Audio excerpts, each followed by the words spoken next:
We are in chapter 24, the final chapter of the book of Shmuel Beis, which really is one book according to the Gemara. The Gemara says that Shmuel Aleph and Shmuel Beis is really counted as one book of the 24 books. So this is the final chapter that we've all been waiting for quite a long time, well over a year. And we are going to learn here about a certain mistake that David HaMelech makes with counting the Jewish people. And this brings up this idea that we know from the Chumash, that whenever they counted the Jewish people, they always used machatzis hashekel, the half a shekel coin. And by doing that, they would be able to calculate the numbers. If everyone gave a half a shekel, they could calculate how many Jewish people there are without counting them directly, instead counting the amount of half a shekels. Now, the question is, why can't you count the Jewish people? Because it creates some type of an ayin hara, some type of an evil eye. So instead, you count the coins, and that's a way of sort of counting them indirectly. Now, everyone gives one coin. You can't give more, you can't give less. So that one coin, if you count it, you count all the coins, you'll come up with the count of the Jewish people. Now, in addition to that idea, there's also a concept that we do not count the Jewish people unnecessarily. So there's two elements here. Number one is not to count the Jewish people. And number two, not to count them unnecessarily. You only, even when you count them, you have to have a good reason. So there's a debate among the commentaries if, let's say, it is necessary to count the Jewish people. Would you then be allowed to count them directly?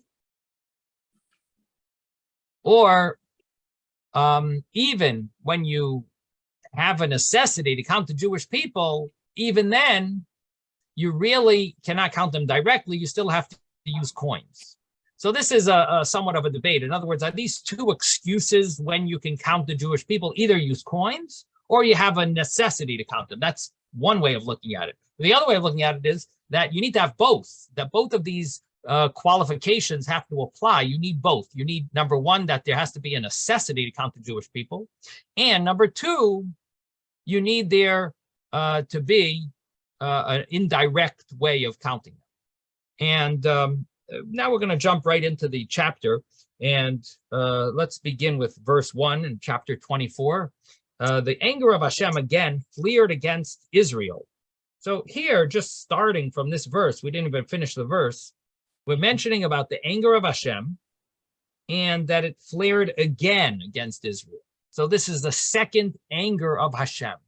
So there has to be some type of earlier anger of Hashem that we're saying the word again, that now the anger of Hashem flared a second time. So what was the first anger of Hashem? And what is this additional anger that's happening here? And let me read the verse now. The verse says, the anger of Hashem again flared against Israel, and he incited David because of them to say, go count the people of Israel and Yehuda. So the anger of Hashem flared against Israel, and Hashem incited David because of them. And now he's telling him to count the Jewish people. So the understanding here is that Hashem put this idea in David's mind, to count the Jewish people. David grabbed that idea and said, you know what? This is a great, brilliant idea. I got to count the Jewish people. And he couldn't get it out of his mind. He thought it was a very good idea. Now, this is all because Hashem was angry that he even gave this idea to David. And that's how the verse reads. The anger of Hashem flared, and therefore he incited David. Now, that's also not so nice to say someone's going to sin Hashem incites people for them to sin, and then they sort of deserve punishment afterwards? What does this mean? That Hashem is inciting David? Now that sounds surprising. So really what's happening here is, and this is explained in the Talmud, and we learned it together at the end of Tractate Brachos. Some of you may remember this, that David did something wrong that caused that Hashem promised. He says, you know what? You said that I incited someone. That's what David said about Hashem.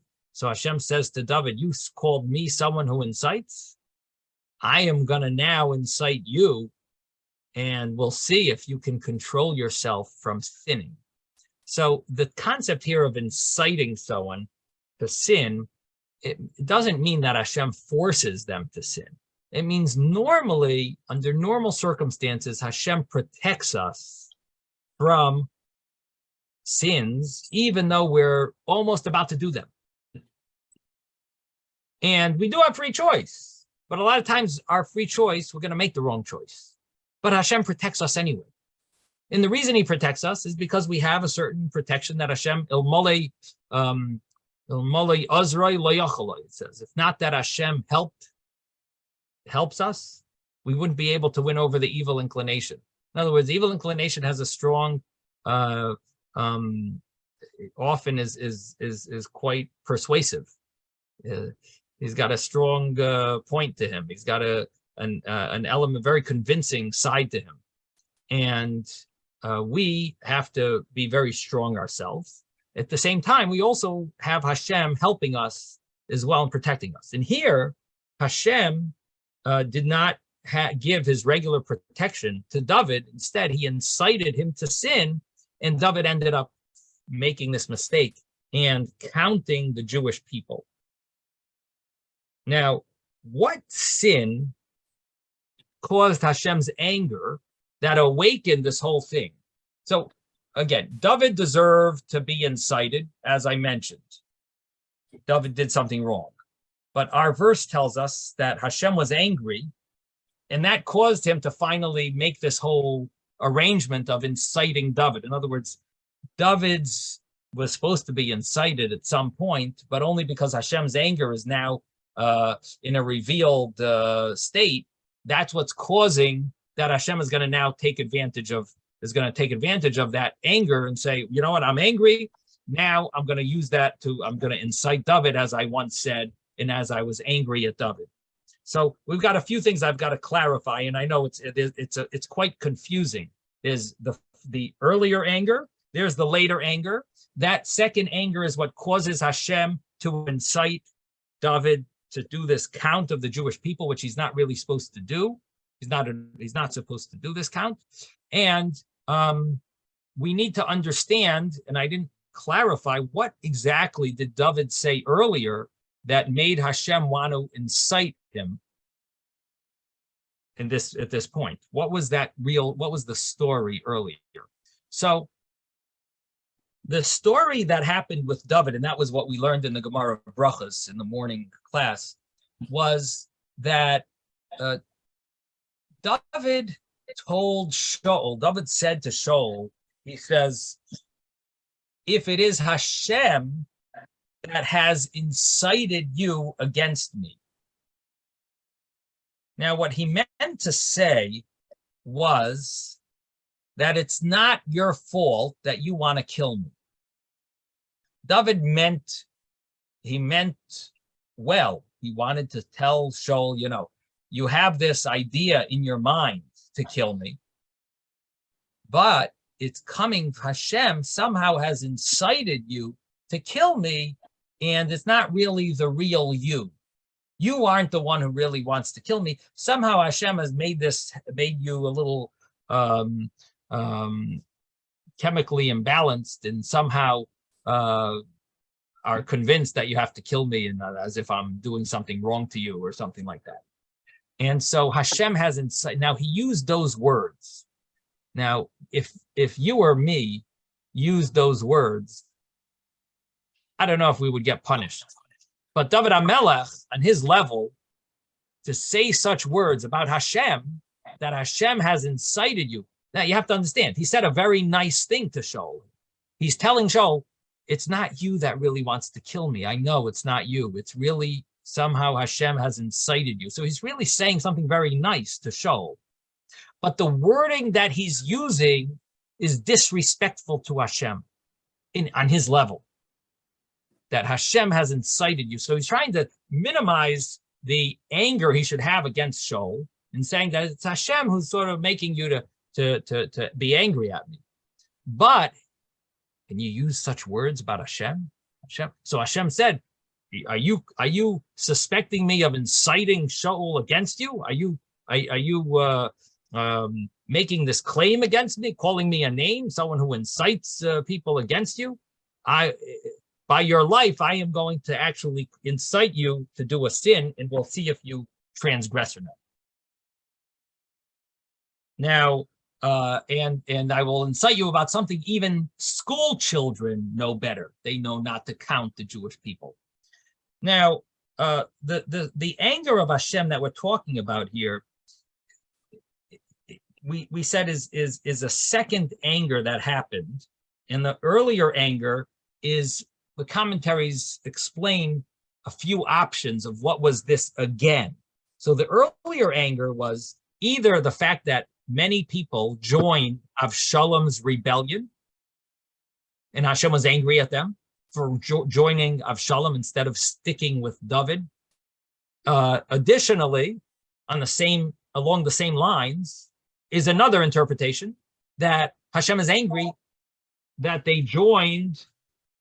Hashem is angry that they joined Sheva ben Bichri's rebellion against David, and they really should have stayed loyal and faithful to David. So those are the two of the options here. And then there's a third thought, that the anger of Hashem, which we spoke about maybe 3 chapters earlier, was that there was a famine in the land, and that came about because what Shaul did to the Givonim, and the fact that the Jewish people did not eulogize Shaul properly. So these are the earlier angers that we're referring to. And now Hashem is angry again, and that anger is causing Hashem to incite, to follow through with his threat that he's going to incite David. So this anger is what's causing. Now, what anger, why is this anger happening now? What did the Jewish people do wrong to cause Hashem to be angry now? So we mentioned a few sins of the earlier anger that we're referring to, what anger happened earlier. Now we want to know what anger happened now that Hashem is now going to follow through with his inciting David to make this mistake that even school children know better. So what is the anger now? So one of the commentaries is a really interesting insight from the Ramban, that he says that the anger over here is that we know that David really wanted to build the Beis Hamikdash. But what about the Jewish people? How come we don't find that they're requesting of David, build the Beis Hamikdash for us? We want a Beis Hamikdash. We do not find them demanding the Beis Hamikdash. So here we have the understanding, one of the understandings of this anger is the fact that the Jewish people are not demanding the Beis Hamikdash. Now compare that, we can make a contrast of that in the fact that the Jewish people did demand to have a king. We want they demanded from Shmuel, Hanavi, Samuel. They said, Shmuel, we want a king like the other nations. We want to have a king. What about the Beis Hamikdash? Did they demand the Beis Hamikdash? So this anger is the fact that David has been their king for many years. They've subdued many an enemy. And now you would think that they should be demanding. And the Beis Hamikdash is everything is all temporary. There's nothing really. There's no concrete option of the. It's not even like it was in Shiloh. They had like some type of a middle level of between temporary and permanent, some type of a form of a Beis Hamikdash. Now they have nothing. It's It's very temporary. And as we mentioned earlier, that they even were allowed to build a bunker. One second, gotta mute everyone. So they even were allowed to build a private altar because there was no real temple. Shiloh would have been prohibited to build some type of a private altar. But here, you're even allowed to. So the Jewish people should have been demanding, we want the real temple, and they weren't. So that's one of the interpretations of why this anger is happening now. And the other interpretation is similar to what we said earlier, that Hashem's angry still about that story of Sheva ben Bichri, that the entire Jewish people went to fight against David, except for David's own tribe. David's tribe, and if you look back, there's a verse that mentions that David's tribe actually did not fight with the group that fought with Sheva ben Bichri, and the verse says pretty clearly over there that it says that all the men of Israel went up from behind David and followed Sheva ben Bichri, but the men of Yehuda clung to their king from Jordan to Jerusalem. So it seems pretty clear that Yehuda, David's tribe, didn't, but the rest of the Jewish people went ahead with Sheva ben Bichri, almost like the entire Jewish people was, were rebelling against David HaMelech. So this is the interpretation. These are the few ways of understanding this anger over here, and the previous anger, and the story of why David is now incited that he should go and count the people of Israel and Yehuda. Now, so the king said to Yoav, he's told his right-hand man, Yoav, his nephew, the commander of his army, travel around among all the tribes of Israel from Dan to Beersheba and count the people so that I may know the number of the people. But Yoav said to the king, we're in verse 3, but Yoav said to the king, may Hashem, your God, increase the number of the people over and over 100 times, while the eyes of my lord the king live to see it. But why should my lord the king desire such a thing? But the king's word prevailed over Yoav and the officers of the army. So Yoav and the officers of the army who were before the king went to count the people Israel. So what's happening here is that Yoav is being told by the king to count the Jewish people. Now, Yoav is no small individual, not in strength and not in his knowledge of Torah. We're talking about a brilliant scholar, and we're talking about a mighty and fierce warrior. And David tells him that I want you to count the Jewish people. And Yoav tells Hashem that I want the Jewish people to increase. May they all increase in numbers. And may they double and triple over and over 100 times. Now, how much does that equal? When you double and triple their number over and over 100 times.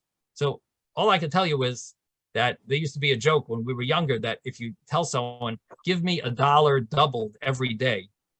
So the first day, give him $1. The second day is $2. The third day is $4. The next day is $8. In a month, somehow I think it equals like $1 million or something. It sounds like it's nothing, right? Give me double $1 every day. So here's doubling something 100 times, keeps on doubling it. Whatever the final number is, you double that final number, not add on the same number. You double the final, whatever is doubled. So if there's 600,000 Jews, the next day, that he's davening that it should be 1,200,000 Jews, 1.2 million. And then the next is 1.2 plus 1.2 is 2.4 million and 4.8 million. And so on 100 times, it'll be who knows how many multi-trillion and numbers. So what Yoav is really saying is that if you count the Jewish people, you're going to cause an ayin hara, and they're going to diminish. And if you don't count them, the blessing can apply to them, and they can multiply by beyond infinity, by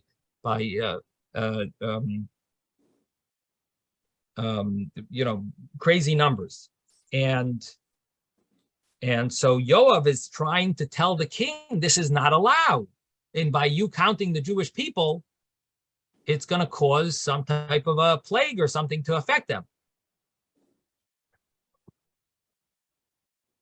As it says in the pasuk, something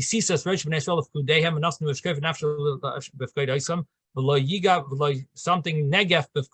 It shouldn't affect them a negef, a plague, when you count them, right? That's the words.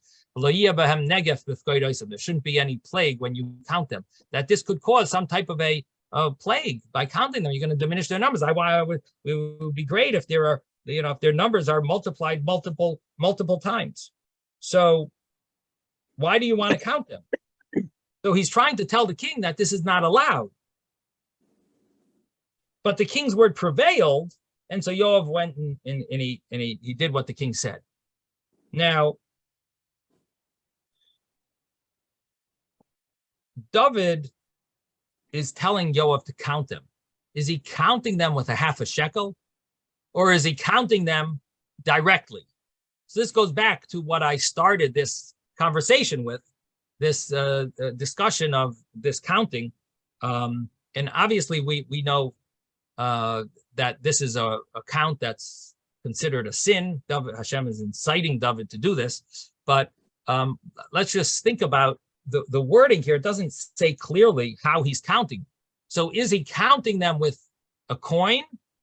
Are they giving a coin, a half a shekel? Or is he counting them directly? Now, directly, that is surprising. Why is he counting them directly? Now, let him just count with a half a shekel. And what I mean to say is that, let's say David told Yoav to count the Jewish people, but he didn't say clearly, or at least you may ask, that why doesn't Yoav just count them with coins and say, okay, the king wants us to be counted, let's go, let me count you with coins. So this implies that if the count is unnecessary,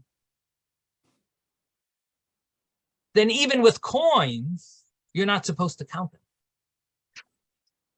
In other words, you need to have both reasons, both qualifications in order to count the Jewish people.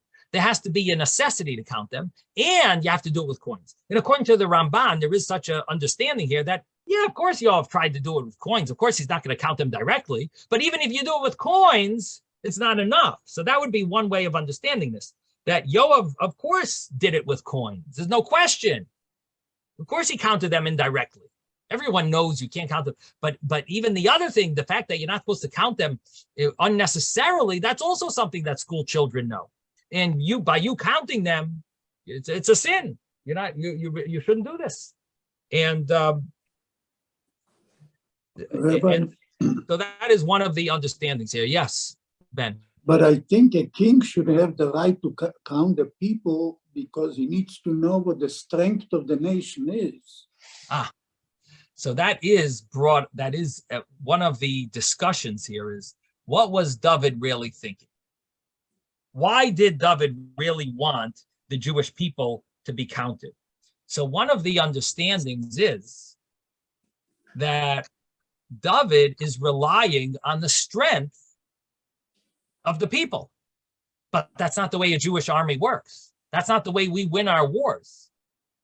Loi b'chayil v'loi b'koyach. Kiyem beruchi Amar Hashem.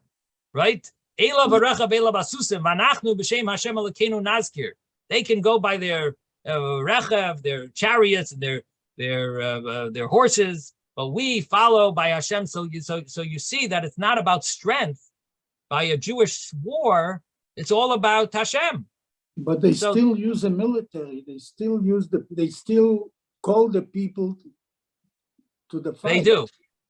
So this might be a thought that went through David's mind. What you're saying. Which what Ben is asking is a very challenging question, because he's saying, I mean, that they do have to make a vessel, a receptacle for God's blessing to express itself. And God's blessing is expressed through that vessel of having an army. So maybe this would make sense that they should have, strong people in the army. But this seems to be an area where David should have known better. And that is that you have an army, true, but you should not be doing anything more than that. That's where it stops. You have the army, everything else is Hashem. And I don't want to confuse anyone. No one should get this impression that we fight our wars because we're strong, that we win our wars because we're strong. No one should get that false impression. We win our wars because Hashem is with us. And so therefore, what David was doing was considered inappropriate. So it was giving off this impression that it's dependent on numbers. Anyway, so that's one of the points mentioned here.